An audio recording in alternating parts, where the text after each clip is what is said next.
Crack took everything from me. That was my whole life. That was everything I wanted every day. Personal hygiene's not a high on your priority list.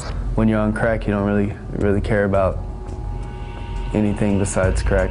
Because I would steal stuff from my mom, my grandma, anybody. Crack will take you over. An addict in recovery will tell you that before he can change, he has to hit bottom. Something has to happen that shakes him to his very core. Just basically all the downfall of everything happened right here. We didn't have any food, but we had a tomato plant out back, and we ate all the tomatoes off of it, the red ones, and so we just started frying up fried green tomatoes. And since we didn't have any electricity, we just did it on the open fire out back. And I like fried green tomatoes, but they get old after eating them 3 times a day for weeks at a time. Hungry, hopelessly addicted, and recovering from a fight the night before, Chris started walking. Just walking.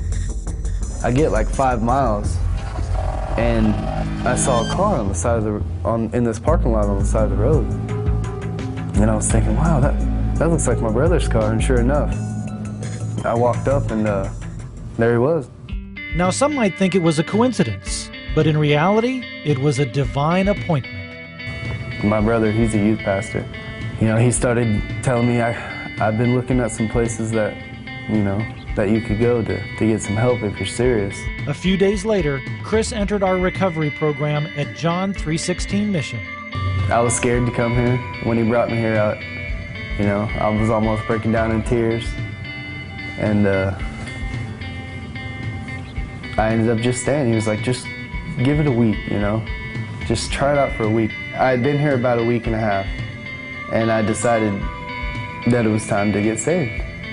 And I got saved right here in this chapel. And to me, that was the point where I realized I can do this.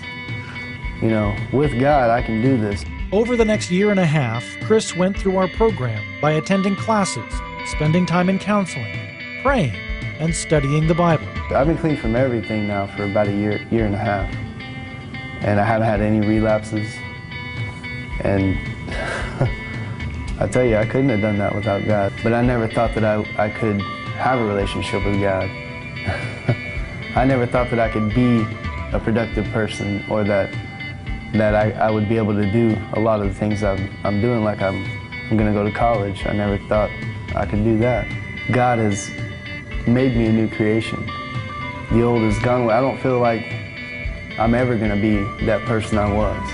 I know that I'm new, and I'm what God is. I'm at least heading towards what God wants me to be. And that feels great. I thank Him every day for it. When you give to John 316 Mission, you provide meals and you provide shelter, but you also provide something more: hope. Your donation has had a part in changing my life and many other men that I've met and came across, and we just thank you, and God bless you for that. Give here online. Just click the donate button. Thank you. John 316 Mission, reclaiming lives, restoring hope.